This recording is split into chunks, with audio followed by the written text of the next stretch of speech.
Hello everyone, it's Brian. Today I'm going to do a contest entry, or as it is known in some places, a competition.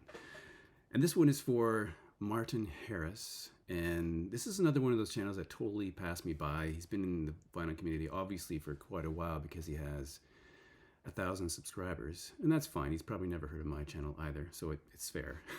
So because it's 1,000 subscribers, he's having a competition and encouraging people to subscribe. So I recently clicked the subscribe button, and I'm going to go through these 10 questions. Now, I saw a few of these entries over the weekend and thought they were far too difficult for me to attempt. But then I thought about it some more, and I think I can do it. So here's my best effort at answering these 10 questions from Martin Harris. Now, definitely, as we say all the time, go check out his channel. And I've watched a couple of videos just recently since I discovered his channel. So the first question is, the most unique item in your collection. A question I find that's quite difficult. So as I think other people have done, they've gone for an autograph. So I've chosen an autograph that maybe has never appeared in the vinyl community before. I could be wrong about that, but that is Leonard Cohen. Let me take it out of the case here. This is harder than I thought. Songs from a Room by Leonard Cohen, autographed by Leonard Cohen. I could tell you a story about this, but maybe I'll save it for another day. Obviously one of my favorite artists of all time. Leonard Cohen autographs are quite rare. I remember going on eBay many years ago to try and to look them up, and they were very, very expensive. So he didn't like signing autographs, so he didn't do it that often, so they're hard to find. So that's probably my most prized possession of any record or CD that I own. Secondly is a money-related album, song, or cover, and I've chosen The Gang of Four, Another Day, Another Dollar. This is from 1982. Side B is a live recording from the Hammersmith Palais. Side 1 has To Hell with Poverty, which is also a money-related song. This is a favorite band of mine, pretty cool band. Post-punk.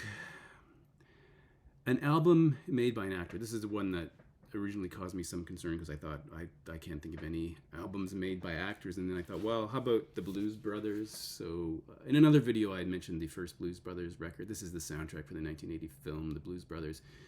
Dan Aykroyd and John Belushi, who sing on this record and act in the movie, but also were comedians first and actors first. So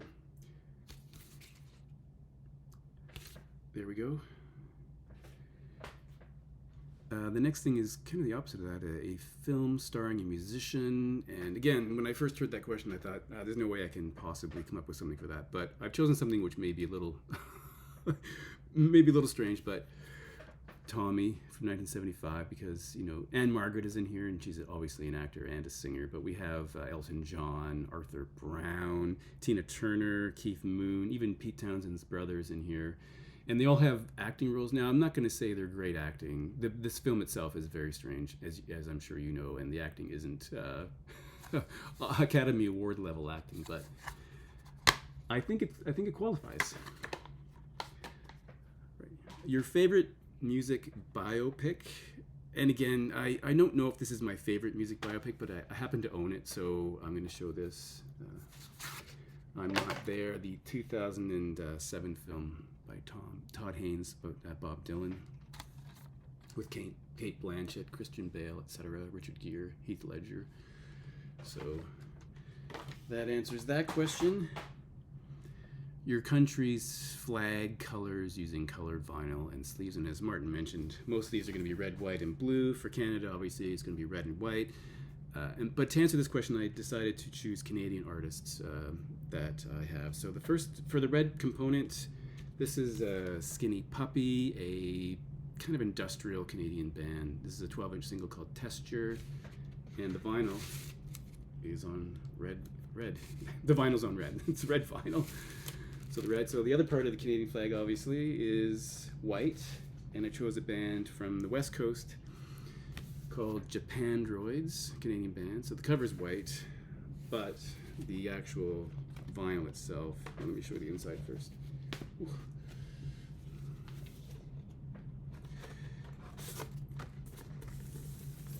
Inside, the vinyl is white. It's red and white.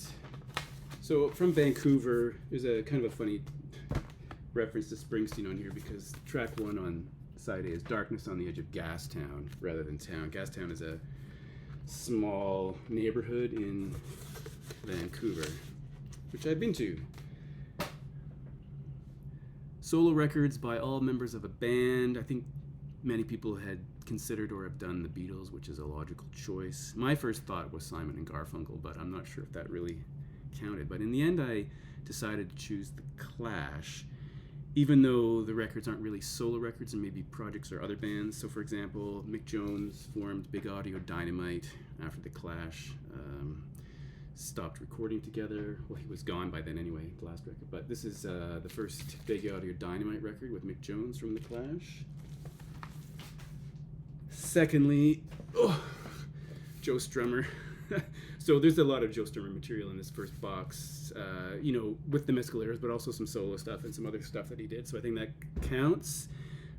Thirdly, we have Topper Headon. This is Waking Up from '86. His solo record, which I didn't really like that much, to be honest, but as a Clash fan, I kind of had to get it. And another project or offshoot from the offshoot, I don't know if that's the right word, but Paul Simonon ended up in The Good, the Bad, and the Queen. This is a CD. I don't have a copy of the vinyl, but I know it's available, and so is the second record. But Paul Simonon's in here. So that's 4, if not solo records, 4 projects or other bands from members of the Clash. Excuse me. Most unusual vinyl. For this one, I chose a very strange avant noise or experimental band from Detroit who were formed in 1996 called Wolf Eyes. So this is a 12-inch single from Wolf Eyes. The title of the track on here on side A is called Fuck the Old Miami. And side B is the interesting component. Let me just pull it out of here. So it's kind of a strange package because they're just pieces of paper. Front. So the front has your typical grooves. You should check this band out on YouTube if you get a chance to listen to them. Quite interesting.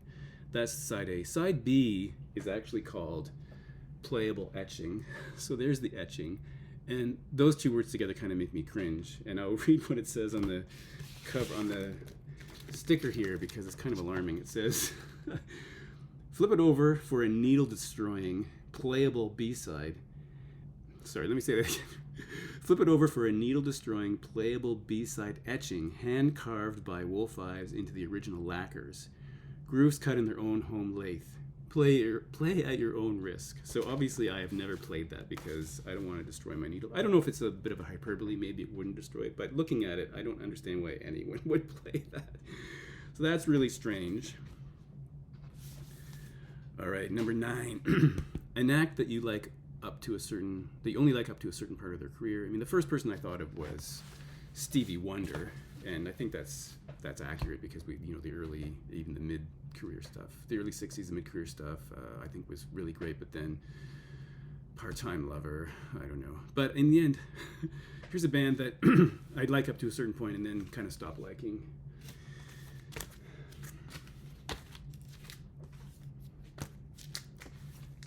So these are all fine. I actually like the early stuff. Not everyone does. Joshua Tree maybe was overplayed. Friends of mine played it to death.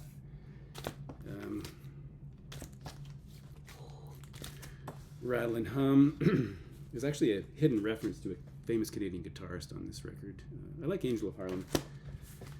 But, after that, Zooropa, I liked a few things.